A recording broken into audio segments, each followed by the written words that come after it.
कई जगह हम ही लोग जाते हैं, कई पूछेंगे दीदी तुम्हारा अंतिम दिन कौन है। एक बार मैंने बोला भैया अंतिम दिन का तो पता नहीं, पर कथा का जरूर अंतिम दिन है। तो आप लोग देखिए, अभी श्वेतंबरा जी बता रही थी ना कि अगर राम जी के नाम पे ताली बजाएंगे तो किसी बाबा को दिखाने की जरूरत नहीं रहेगी कि हमारी हस्तों की रेखा देख लो, ठीक है कि गड़बड़ है।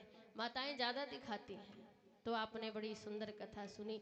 राम जी की महिमा का जितना गान करो उतना ही कम है। मुझे एक बात याद आ गई।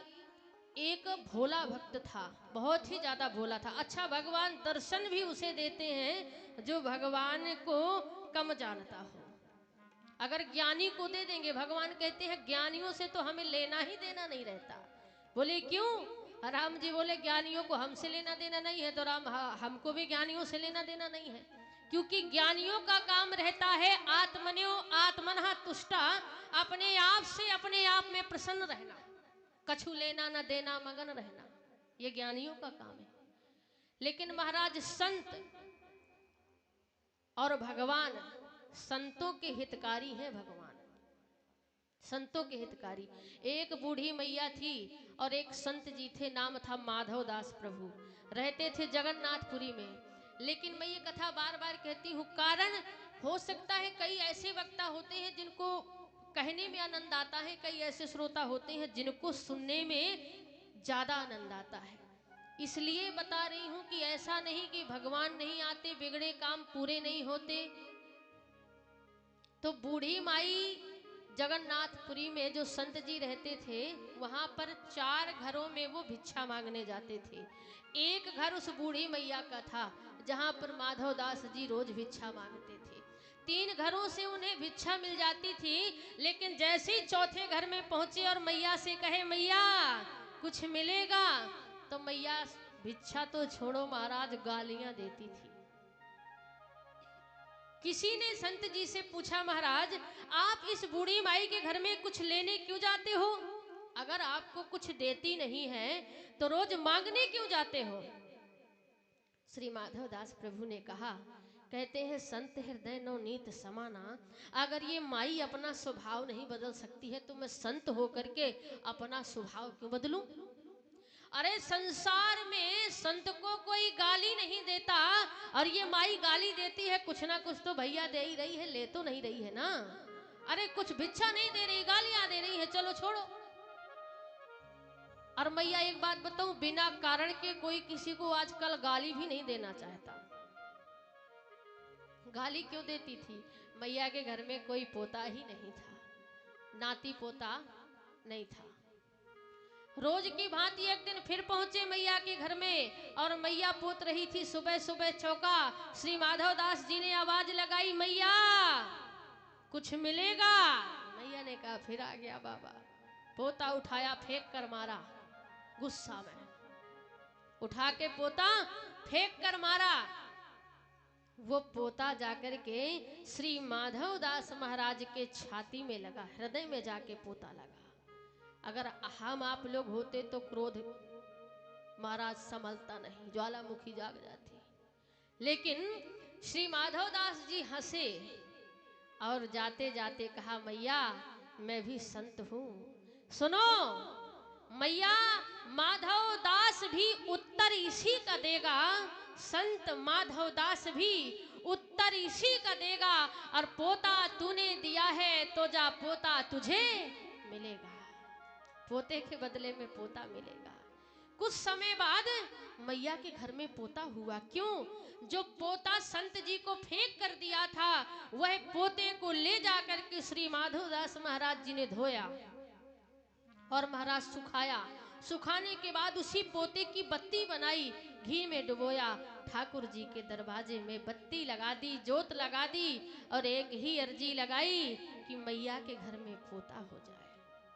जो वस्त्र का खंड खंड बोल रहा था कि धन्य है सतपुरुषों का संग, बदल देता जीवन के ढंग। कुछ समय बाद मैया के घर में पोता हुआ। माताएं सोहर गीत गाए जा रही हैं और वो बूढ़ी माई रो रही है। बहनों ने पूछा, माई तू क्यों रो रही है? मैया ने कहा, उस संत की याद आ गई। क्या? बोले पोता दियो न प्रेम सो अरे से बस दीन हो मार, ओ ऐसे पुण्य न सो सखी मेरे पोता खेलत द्वार। तो बोले जो मैं ऐसे संत को देती प्रेम प्रसाद, तो घर सुतौ बजते ध्रुव प्रहलाद समान। अगर मैं ऐसे संत को प्रेम से प्रसाद दे देती तो आज मेरे घर में सुध उपजते ध्रुव प्रहलाद समान। तो ये संतों की कृपा और राम जी की कृपा, हनुमान जी की कृपा, यहाँ तीनों धाराएं बह रही हैं भैया, और गोते लगा रहे हैं आप लोग। ये है प्रभु की महिमा। तो एक जो भोला भगत था जो मैं बता रही थी, वो खाता ज्यादा था। कोई कोई ज्यादा खाता है दादा, उसकी खुराक ही ज्यादा होती है। तो घर में जो भौजाइयां थी कहने लगी महाराज 5 किलो खाता है, इसे कौन खिलाएगा। अपने पतियों से कहा इसे भगाओ यहाँ से। क्यों? बोले इतनी रोटियां कौन बनाएगा, तुम्हारा भाई ज्यादा खाता है। माता पिता का देहांत हो चुका था, घर से निकाल दिया बेचारे को। ब्राह्मण कुल में जन्म हुआ, प्रभु ने कृपा की, लेकिन खाने के कारण परिवार ने निकाल दिया। भटकता भटकता, जैसे ये छोलाहा धाम आश्रम है, ऐसे ही एक आश्रम मिला। एक महाराज जी बैठे थे, मोटे ताजे थे देखने में। भोला भगत कहने लगा तुम मोटे ताजे हैं तो खाते पीते ज्यादा होंगे। पूछा महाराज जी राम राम। बोले बेटा राम राम। कहाँ जाना है? बोले जहाँ रुका लेगा कोई वहीं जाना है। तो बोले हमारे आश्रम में रह जाओगे? हाँ रह जाएंगे। क्या व्यवस्था रहेगी? महाराज जी बोले इतना बड़ा आश्रम है, देख रेख करना है, खाने पीने की कोई कमी नहीं है। सो बोला खाने पीने की कमी नहीं है, सो यहीं रुक जाता हूँ।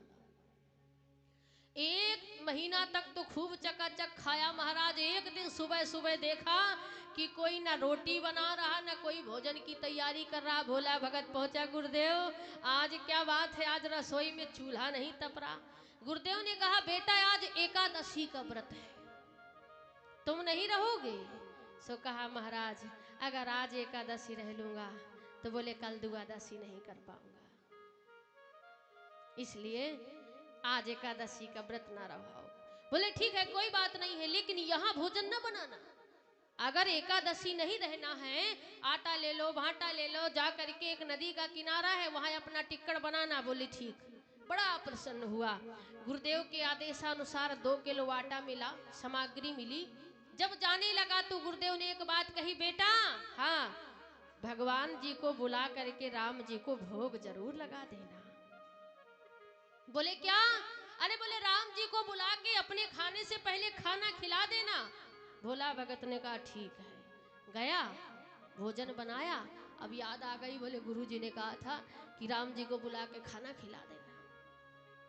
बेचारे को मंत्र आता नहीं, मंगलाचरण आता नहीं, ईश्वर को बुलाना आता नहीं। सो बैठ के बुला कैसे रहा था कि राजा राम आइए, राजा राम आइए, मेरे भोजन का भोग लगाइए। ओ राजा राम आइए, राजा राम आइए, मेरे भोजन का भोग लगाइए। गाइए भोजन का भोग लगाइए, ओ मेरे भोजन का भोग लगाइए, ओ मेरे भोजन का भोग लगाइए। और इतना ही कहा और भगवान आ भी गए। भगवान आए और सीता जी सहित और लक्ष्मण भैया साथ आए। और देखकर जैसे ही देखा कि माता सीता आई हैं और लक्ष्मण भैया आए हैं, सो महाराज प्रसन्न नहीं हुआ, क्योंकि भोला था, उसे पता नहीं था। उसे ये था कि जैसे ही बुलाते हैं भगवान सच में आ जाते हैं। बोले भगवान आ गए। राम जी ने कहा आ गए। बोले बेटा खुश नहीं हुए। भोला भगत कहने लगा भगवान से, प्रभु आप तो आए ठीक है। लक्ष्मण जी को बोला ये भाई साहब कौन है? बोले भाई साहब भाई हैं हमारे। अब बोले ये? बोले पत्नी है। क्या हो गया? बोले महाराज रोटियां कम हैं और हमने तो केवल तुम्हें बुलाया था, तुम पत्नी को और भाई साहब को लेके आ गए, ये गलत बात है। सो लक्ष्मण जी देखे राम जी की ओर और राम जी देखे लक्ष्मण जी की ओर। लक्ष्मण जी बोले सब ऐसे ही मिलते हैं जितने आपके मिलते हैं। एक बार रोटियों की ओर देखे, एक बार राम जी की ओर देखे, एक बार रोटियों की ओर देखे। राम जी बोले क्या बात है? बोले कोई बात नहीं है, अगर आ गए हो तो पालो। महाराज आधा आधा करके प्रभु ने भोजन किया और चला गया। गुरुदेव को क्या पता कि इस भोला भगत के बुलाने से स्वयं जगत पिता परमात्मा आए हैं। 1 महीने वो कार्यक्रम चलता गया। जब दूसरी एकादशी आई, सो गुरुदेव ने कहा बेटा इस बार भी जाओगे क्या? हाँ गुरुदेव। चलो आटा दे दो 2 किलो। बोले 2 किलो में काम नहीं चलेगा। क्यों? बोले वहां एक नहीं 3 आते हैं, मैं खाऊं या उन्हें खिलाऊं? गुरुदेव ने कहा ऐसा नहीं हो सकता, 2 किलो आटा एक व्यक्ति के लिए बहुत होता है, और ये कहता भगवान 3 आते हैं और खाते हैं। गुरुदेव ने कहा एक काम कर, उसे 5 किलो आटा दे दो। ठीक, अब 5 किलो आटा तो दे दिया, लेकिन गुरुदेव पीछे लग गए। इस बार उसने बड़ी चापलूसी की। क्या? इस बार भोजन बनाया नहीं, आटा रख दिया, भाटा रख दिया।